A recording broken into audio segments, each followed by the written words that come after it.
This is Motoring Today, the Philippines' leading and longest-running weekly TV and online magazine dedicated to motoring news and features. I'm Wee Gamboa. And I'm Tin Gamboa. Here's a sneak peek at this week's exciting features. On Motoring Forum, we shall talk about the ongoing rehabilitation of EDSA. Our road safety reminder in the Young Street Smarts portion centers on the proper way to cross a street after alighting from a vehicle. This week's Paing Chuper shall be about following loading and unloading rules. Showcase this week shall have a hybrid pickup from BYD, the Shark 6 DMO. While for race weekend, we shall have the highlights, the 2026 Philippine Rallycross Series Round 2.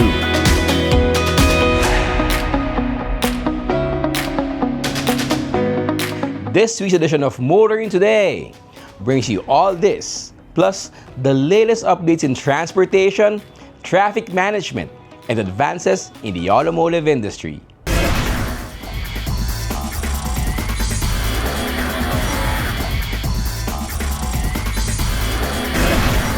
Welcome back to Motoring Today. Let's dive into the latest news and updates about transportation and traffic management in the country.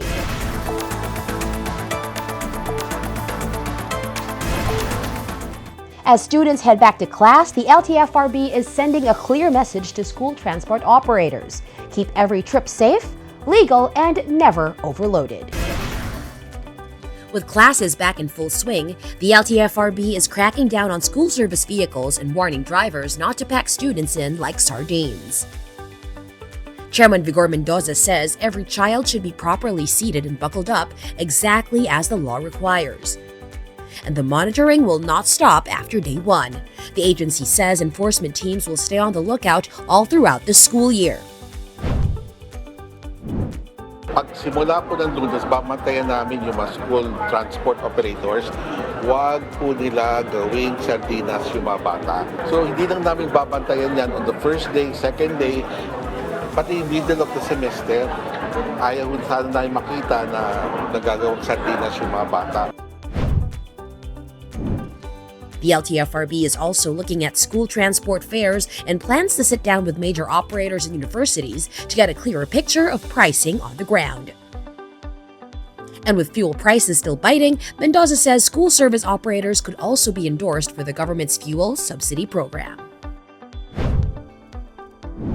We will call a meeting with the major school transport operators sa mga major universities, kasama na dyan yung PUP, gano'n, no? Para maintindihan rin naman namin yung problema ng school transport.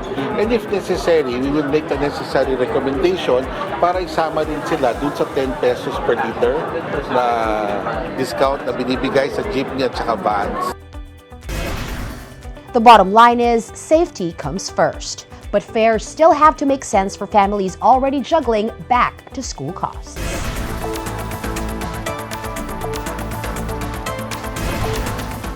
Meanwhile, with rainy days and class opening now colliding, the MMDA says it has been preparing early to keep floodwaters down and traffic moving. Even before the June rains rolled in, MMDA crews were already clearing out waterways, declogging drains, and fixing pumping stations like the one in Vitas to keep water moving. General Manager Nicolas Torre III says teams have also been checking waterways and pre-positioning rescue equipment since January. Dahil buwan na rin ang ating binilang sa mga ginawa natin, lalong-lalo na yung mga brigada, yung mga bayanihan sa barangay, sa palibot ng mga eskwelahan na alam natin ay highly populated. At lalo na ngayon, pagbukas ng pinging klase, balikan na naman ang ating mga estudyante. So, nag-ayos na kami ng mga traffic sign, mga traffic light, nagkaroon na kami ng mga road markings, nag-alis na rin kami ng mga obstruction. Pati ang mga sa paligid ng mga waterways, inayos na rin namin yan since January pa. For class opening, personnel were deployed to schools all over Metro Manila with extra focus on major roads and high-density areas. The agency has also refreshed road markings, traffic lights, and nearby access points around school zones. And as Mabuhay Lanes enforcement tightens, the MMDA is making one thing clear: illegal parking will not get a free pass. Mga Mabuhay Lanes, dapat palaging wala nakaparada Pero meron pa rin tayong mga kababayan na talagang gusto subukan ng sistema. Sa ngayon po, medyo inistriktuhan na natin talaga. Talagang hindi na natin pinapatawad. Lalo na ngayon mag-open ang classes, talagang absolute na po yan na hindi namin talaga papayagan. The message to motorists and residents is simple. Report road trouble fast, dispose of waste properly, and help keep Metro moving when the rains hit.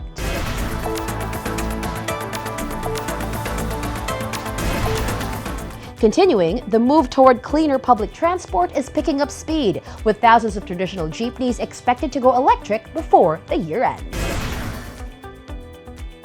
The LTFRB says around 6,000 jeepneys, or about 5% of the country's 120,000 operating units, could shift to electric vehicles this year.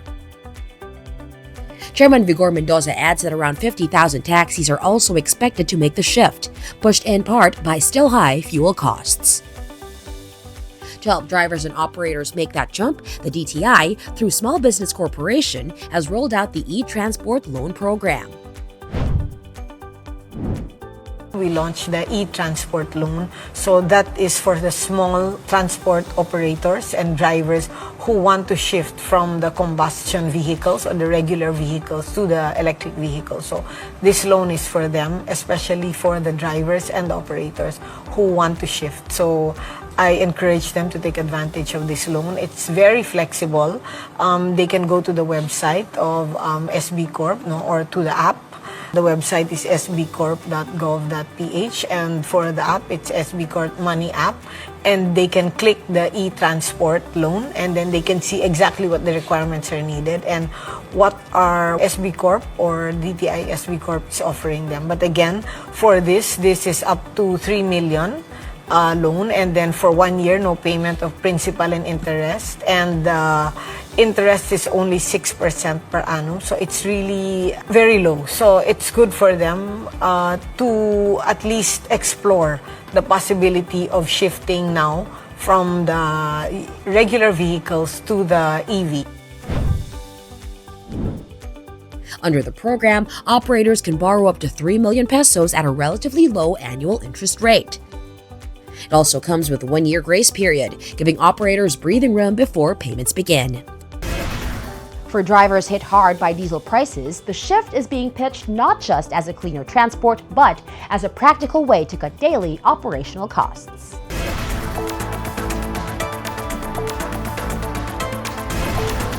And finally, after the powerful earthquake in Mindanao, the LTFRB is moving to make sure public transport hubs in the affected areas are still safe to use. Following the magnitude 7.8 quake off Sarangani, Chairman Vigor Mendoza II ordered immediate structural inspections of bus terminals and PUV stations. Regional offices in the Davao region and Soc-Sargen were told to work with local governments and the DPWH to carry out the checks. The inspections are part of the wider government response to help communities hit by the tremor.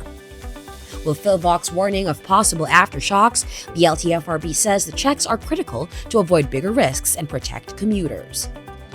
Office operations in badly affected areas have also been temporarily suspended to prioritize the safety of LTFRB personnel. While the quake may have triggered the latest round of checks, the bigger point is simple. Inspections should never be optional. Earthquake or no earthquake, transport hubs must always be checked to keep commuters safe.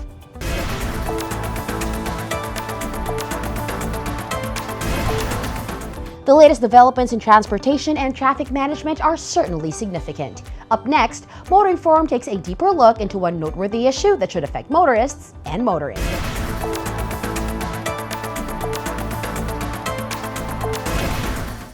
In this edition of Motoring Forum, we take a closer look at the fast-tracked multi-billion peso rehabilitation of Metro Manila's busiest highway. The big question now is this quicker, cheaper approach exactly what EDSA needs, or could it come with trade-offs down the line? The long-delayed rehabilitation of EDSA is finally picking up speed, with authorities moving ahead on the next phase of efforts to modernize the Metro's busiest highway. After several delays, construction on this long-awaited project finally got underway in December of 2025. Phase 1, covering the stretch from Ross Boulevard in Pasay to Orense Street in Makati, is now close to completion, nearly 2 months earlier than originally planned.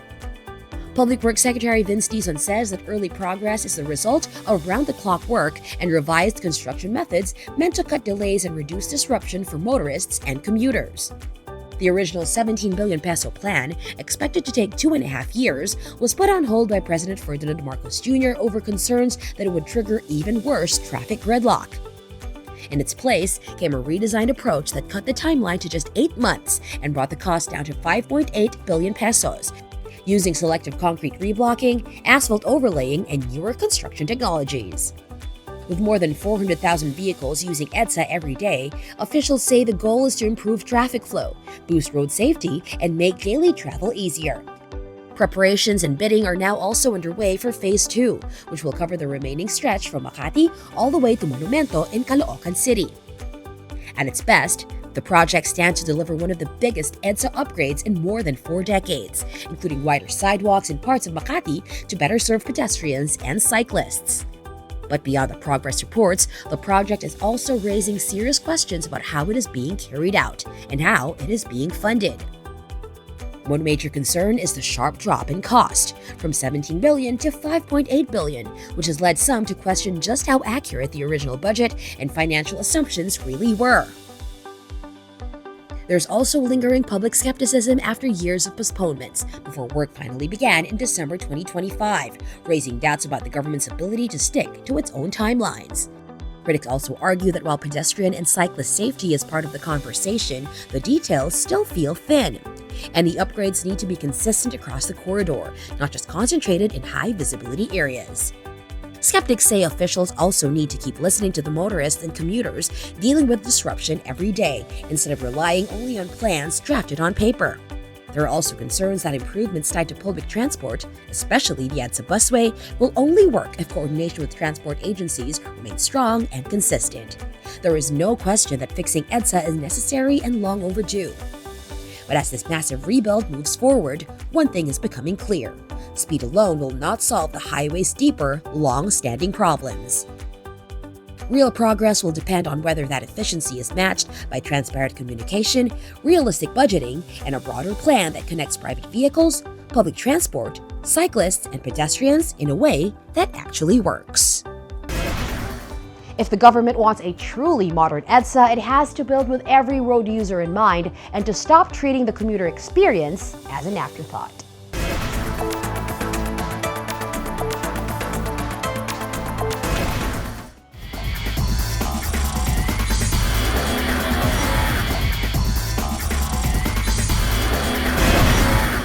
There's a lot to learn about being smart and safe on the road, and we young ones always need to make ourselves smarter and safer about motoring. Learn more from our Young Street Smart segment with road safety reminders from Toyota Motor Philippines.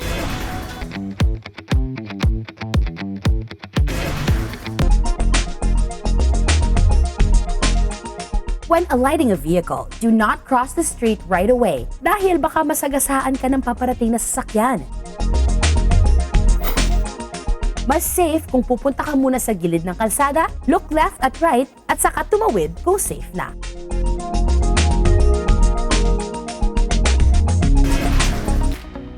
We share the road with others every day. How to better share it and help make motoring daily a happier experience is this week's Payong Tsuper.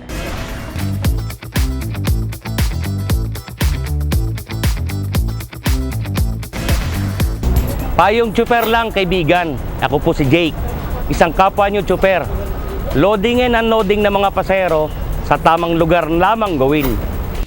May tamang lugar para magbaba at magsakay ng pasahero. Kaya doon ihinto ang iyong sasakyan. Iwasan makaabala sa ibang motorista, kaya itabi mo ang sasakyan mo. Huwag sa gitna ng daan pumarada. Huwag ka nang dumagdag sa problema natin sa kalsada. Matuto kang sumunod sa batas trapiko. Kung ayaw mong maabala, huwag ka ring mangabala. Makisama ka, kaya't huwag basta humarang sa kalsada. Ito po si Jake Gonzales, Payong Tsuper lang, kaibigan, mula sa isang kapwa nyo tsuper.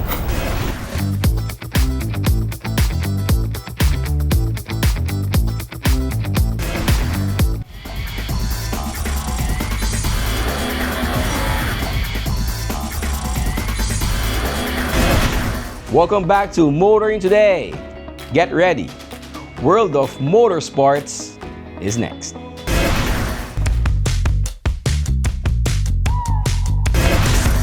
In motorsports news, Gymkhana Pilipinas returned from a long break with a full house crowd for Match 2 of its 2026 season. Held last June 14 at the R33 Drift Track as part of the R33 Cars Motorsport Fest. Slalom champion Kel Rafanan made an impressive Gymkhana Pilipinas debut, outpacing more than 40 drivers to win GP Fastest Driver of the Day and GP Best Newbie honors. The young Baguio driver set the pace with a 39.01 second run in Class D, driving a Honda Civic EF. Competition was tight across the field. Kevin Aranza Mendez topped Class A while Paolo Batangatang led Class B. In Class C, Gabby Yuzon edged Trafanan with a fast 40.01 second run. Batangatang also claimed victory in the Best Bakal class. Ron's Yuzon won the front-wheel drive category, while Toby Garcia took the rear-wheel drive class win. Other category winners included Ramon Ventus in CX MPV and Ricky Sugitan in Utility Vehicle. Garcia added another win in the Electrified Vehicle class. Sugitan also completed a double victory day by winning the Executive class. With the result, Trafanan moved to the top of the exemplary 8 standings for GP Driver of the Year with 20 points. Ron's Yuzon is second with 16 points, followed by Enrico Puso in third with 12. Completing the exemplary 8 are Gabby Yuzon, Paolo Batangatang, Jason Rodriguez, Keegan Soroño, and Renz de Guzman. There's plenty more to explore in the world of motorsports. Check out where Race Weekend takes us next.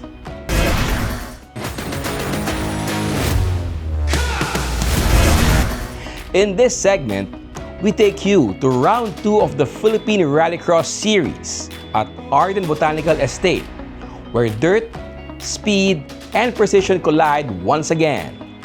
From tight timing battles to all-out gravel warfare, the question is simple: who mastered the chaos this time? Let's get into the action.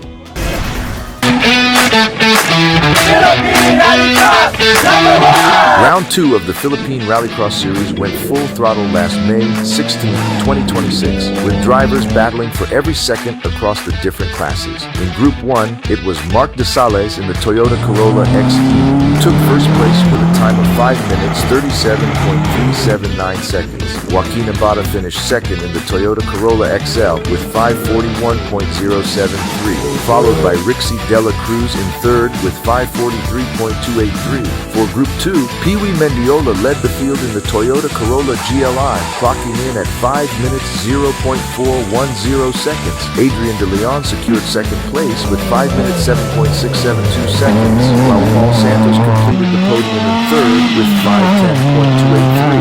In Group 3, it was once again Pee-wee Mendiola on top, finishing first with a time of 4:59.987. Paul Santos came in second with 5:07.850, while Damian Enzo Pastor took third place with 5 minutes 11.049 seconds. Moving to Group 4, Pee-wee Mendiola continued his strong run, taking another first place finish with 5 minutes 1.786 seconds. Paul Santos followed in second with 5 minutes 8.766 seconds. And Adrian De Leon rounded out the top 3 with 5 minutes 10.109 seconds. In the AWD class, Abed Reyes claimed first place in the Toyota R84 with 5 minutes 17.033 seconds. Christian Ramento finished second with 5:17.622. And Ari Jotinen placed third in the Volvo with 5:52.451. For the open class, Ralph Ramento took the win in the Toyota RAV4 with 5:00.643. Abet Reyes came in second with 5:10.371, while EZ Ligaya finished third in the BMW E46 with 5:27.606. In the pickup class, Louis Camacho powered his Isuzu D-Max to first place with 5:12.269. Ran Ramento followed in second with 5 minutes 19.727 seconds, while Roland Levante came third with 5 minutes 34.101 seconds. For the RWD class, Devor Andres took the top spot in the Toyota KP17 with a time of 5 minutes 9.754 seconds. EZ Z Ligaya placed second in the BMW E46 with 5 minutes 25.512 seconds, while Louis Manuel finished third in the BMW E36 with 5:33.504. And in the UV class, Louis Camacho delivered another strong performance, taking first place with 4:54.853. Abet Reyes secured second with 5 minutes 12.993 seconds, and Christian Remento completed the podium in third with 5 minutes 15.946 seconds. Congratulations to all the winners and participants of round 2 of the Philippine Rallycross Series. From close battles to back-to-back finishes, round 2 proved once again why Rallycross continues to bring out some of the fastest and most passionate drivers in the country. Thanks for being part of the action. For more updates, follow us on Facebook at the Philippine Rallycross Series and the Philippine National Rally Championship, and don't forget to visit us at nrc.racing. That wraps up the action from round 2 of the Philippine Rallycross Series here at Arden Botanical Estate. Another day of pure gravel racing, where every second, every line, and every mistake made the difference. We'll see you at the next round.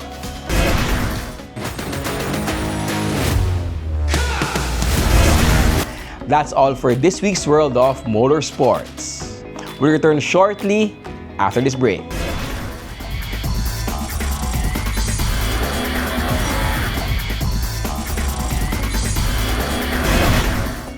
Our featured Car of the Week represented next on Showcase.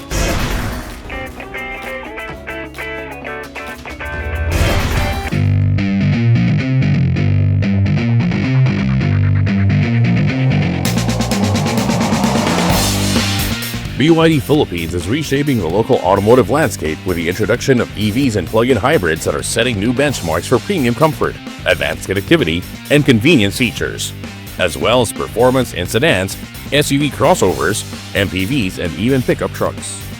BYD Philippines rolled out the Shark 6 DMO, a plug-in hybrid electric pickup truck built on the brand's Super Dual Mode Off-Road or DMO platform. Size matters in the pickup segment, and the Shark makes an impression. It measures 5,457 millimeters long, 1,971 millimeters wide, and 1,925 millimeters tall. Crucially, for off-road performance, it offers a commanding ground clearance of 230 millimeters. Water wading depth capability is placed at 700 millimeters. A rear cargo bed 1,520 millimeters wide, 1,500 millimeters long, and 517 millimeters deep provides a capacity of around 1,200 liters. It's also built for work, boasting a maximum towing capacity of 2,500 kilograms.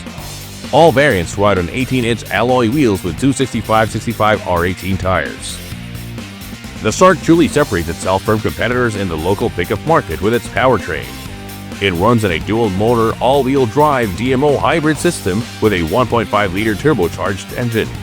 The combined power output is 435 PS with a massive peak torque of up to 650 Nm. It comes with BYD Blade battery with a 29.6 kWh capacity and a CCS2 type charger.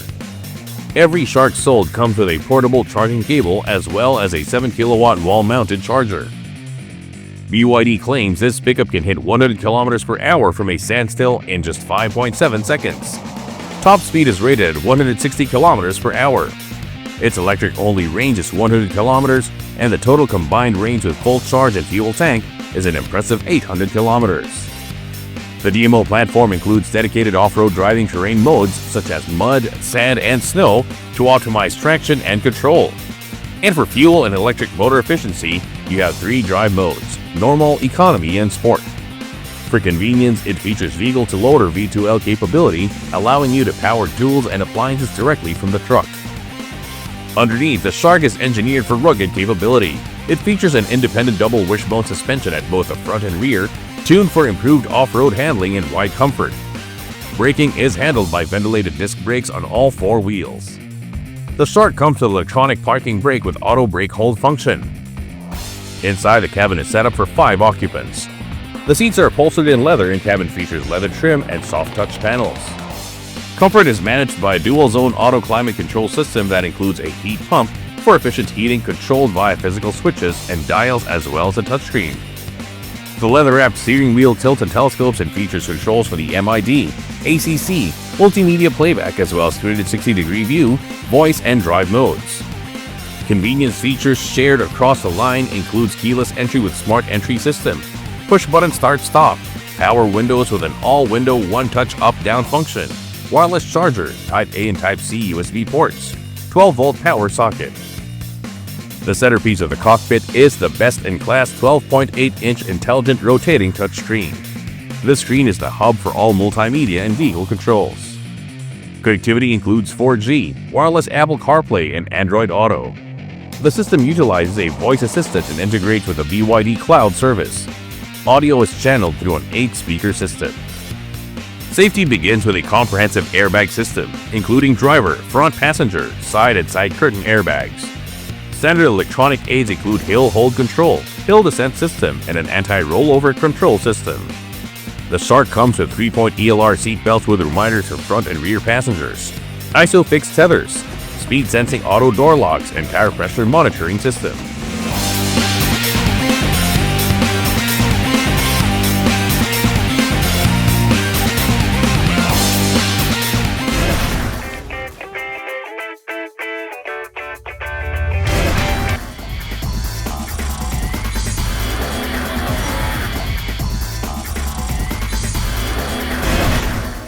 Welcome back to Motoring Today, where we shift gears and dive to the latest from the auto industry.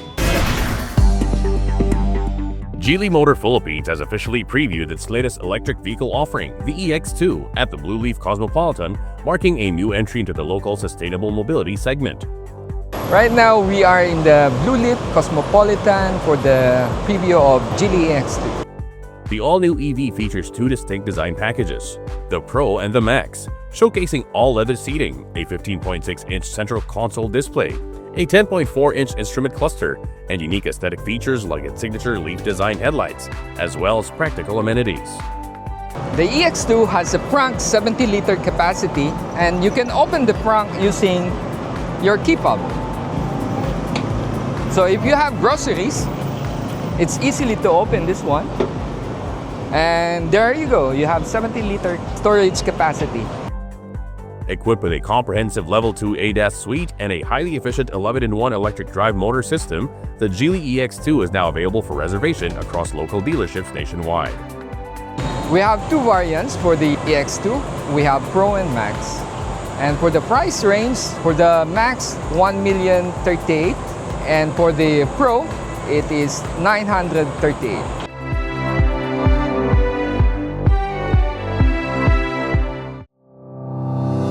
VinFast has officially rolled out its Renta Pasada program in cooperation with the Green GSM platform, giving qualified drivers a practical way to access electric vehicles and secure a structured livelihood. The Renta Pasada is a program designed for qualified drivers. No? So this is means for them to access a VinFast electric vehicle and also operate it through the Green GSM platform. And this is meant for them to start building a more structured source of income. The initiative provides flexible choices between the Narrow Green and Limo Green models under a 5-year agreement framework, paired with accessible monthly subscription rates and a returnable security deposit.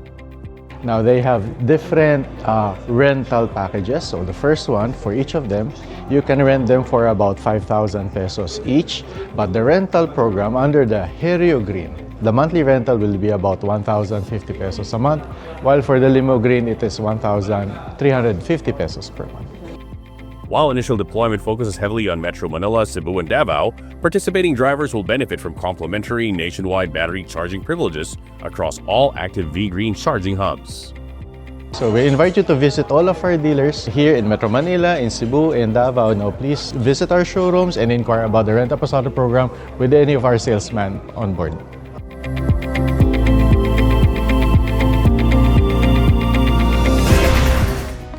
And that's it for this week on Motoring Today. Thank you for joining us. Make sure to visit our website and follow us on social media for the latest updates in motoring. Until next week here on Motoring Today, now in its 40th year serving the motoring public with a steadfast commitment to road safety. In honor of our dad, Butch Gamboa, I'm Wee Gamboa. And I'm Tin Gamboa. Happy motoring.